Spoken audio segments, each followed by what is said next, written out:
रोजी रोटी की तलाश में भटक रहे मजदूर को गलतफहमी के कारण इतना पीटा गया कि उसकी मौत हो गई। जी हां, केरल में काम की तलाश में गए छत्तीसगढ़ के एक प्रवासी मजदूर की भीड़ द्वारा बेरहमी से पिटाई कर हत्या कर दी गई। मृतक को बांग्लादेशी समझकर स्थानीय लोगों ने हाथ मुक्कों से इतना पीटा कि उसकी मौके पर ही मौत हो गई। मृतक की पहचान शक्ति जिले के करही गांव निवासी राम नारायण बघेल के रूप में हुई है। वो करीब एक सप्ताह पहले रोजगार की तलाश में केरल के पलक्कड़ जिले गया था। केरल पुलिस ने आधार कार्ड के आधार पर मृतक की पहचान कर शक्ति पुलिस को सूचना दी।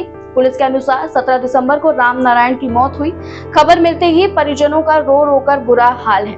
पिटाई का वीडियो भी सामने आया है जो सोशल मीडिया पर तेजी से वायरल हो रहा है। घटना के बाद देश भर में प्रवासी मजदूरों की सुरक्षा को लेकर गंभीर सवाल खड़े हो रहे हैं। अपडेट्स के लिए मैम छत्तीसगढ़ को सब्सक्राइब करना ना भूलें।